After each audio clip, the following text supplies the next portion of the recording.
essa questão da igreja, né? Porque a gente sabe que muita falácia da igreja, falam muita falácia da igreja. Mentira. Muita mentira. Mentira. A igreja não oprimiu os índios em relação à catequese. Zero. Né? E também essa questão da... Como é que foi esse processo? Como é que foi esse processo? E também a questão de... Portugal fez colônia de exploração. E seria melhor se fosse outro país para fazer uma colônia de povoação, sendo que não existe povoamento sem exploração. Não. Não, entendi. É seguinte. Aí, mais uma vez, tira agora o boné do índio, bota o boné do jesuíta. Tá? Eu contei aqui, deve ter uns 15, 20 minutos atrás, sobre a relação entre os jesuítas e o rei português. Não era direta, era indireta. O jesuíta prestava... trabalhava para o Papa, não trabalhava para o rei de Portugal. Então, eram dois times diferentes. Chegou no Brasil, o português que estava lá, o militar, seja quem for, ele é uma equipe, o jesuíta é outra. Dois chefes diferentes. Tanto que quando os portugueses começaram a querer escravizar os índios, os jesuítas reclamaram. O jesuíta olhava o índio como o gentio, um pagão, alguém que vai me dar a oportunidade de eu salvar a sua alma.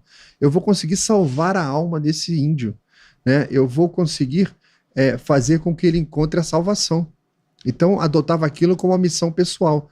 Então, veja, os jesuítas chegaram no Brasil, aprenderam a língua do índio, o tupi. Desenvolveram um dicionário. Olha a dificuldade de você fazer isso. Os caras eram sensacionais. Eles conseguiram ensinar para o índio francês, latim, português e a língua deles. Teve índio que foi estudar na Europa.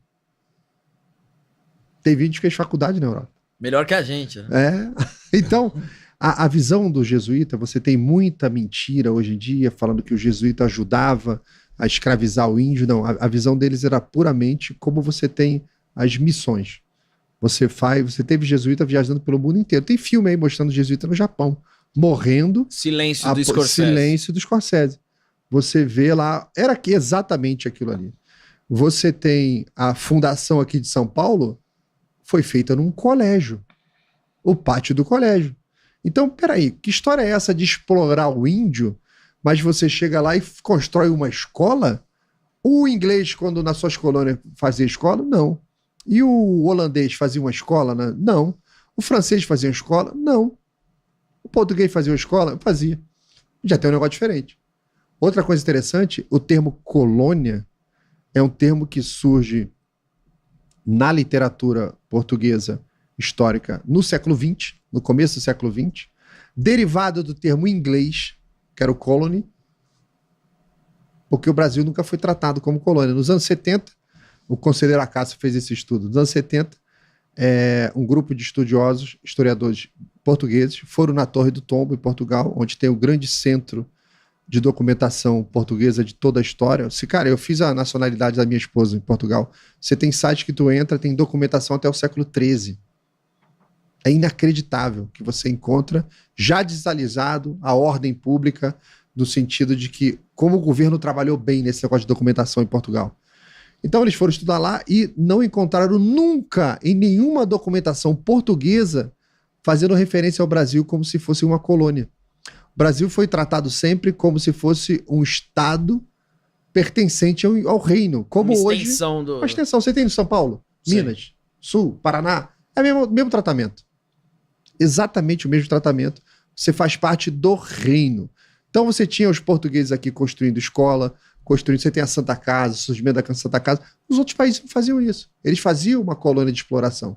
Fazia colônia de povoamento. O português veio que miscigenação completa. Você vê que eles falam assim, você escuta falar de acabaram com os índios, mataram todos os índios. O Brasil tinha 5 milhões de índios. Eu falei, qual foi a pesquisa do IBGE que vocês fizeram? Eu sempre impliquei com esse negócio. O Brasil, na época do descobrimento, tinha 5 milhões de índios. Baseado em quê? Não tinha censo indígena. Nem foi feito, nunca foi feito. Por que você está dizendo? Por causa da quantidade dos povos do litoral. Se eu pegar o litoral, para derivar a população do interior, vai dar errado até hoje. As maiores cidades estão todas concentradas em litoral até hoje. E quando você fala de sertão, o sertão vem de uma palavra chamada grande deserto, desertão, que deriva sertão. Era um vazio populacional, não tinha ninguém, zero. Os bandeirantes foram até o Pacífico. A gente passava meses sem encontrar ninguém. Então eles chutam esses números. Você vai na região norte do Brasil, todo mundo tem cara de índio. Aí você fala, como é que acabaram com os índios? Eles estão aqui, ó, estão andando, estão falando. Todo mundo tem cara de índio. Tem um monte de gente com cara de índio. Então teve o quê? Miscigenação. Miscigenação tudo. Português não quer saber. Você bota ele lá com os pigmeus, daqui a pouco tem um monte de português pequenininho andando lá. Miscigenação completa. Diferente dos outros países. Então, o tratamento que Portugal deu aqui ao Brasil, absolutamente diferente. Então não adianta pegar um termo em inglês, trazer para cá, o que o inglês fez, trazer para cá, o que o holandês fez, trazer para cá, que não é a mesma coisa. Absolutamente diferente. Ô, Lauderini, por que a gente tem tanta controvérsia na historiografia do Brasil em relação à independência e esses fatos? Porque a gente vê hoje, com o advento da internet, muitos historiadores, você, o Thiago Braga, a própria Brasil Paralelo. Trazendo de volta. Trazendo, resgatando com base, com argumentos, com embasamento. Mas por que tem tanta mentira sobre o assunto? Essa palavra resgatando ela é interessante, porque o resgatar significa que eu não estou inventando nada. Exato. Já existe publicação, já existe documento, já existe história. O que você tem mais uma vez... Jacques Derrida, desconstrucionismo, Escola de Frankfurt. Você tem uma ideologia que entra pela história. E a ideologia, quando entra pela história, ela quer ter uma nova interpretação da história. E a nova interpretação da história, ela é impossível, ao fazer uma nova interpretação, você contar algo igual. Se você está reinterpretando, tem que ser algo diferente. Então, um bom personagem, reinterpretado, passa a ser ruim. Uma história virtuosa passa a ter um ponto de vista que não é virtuoso.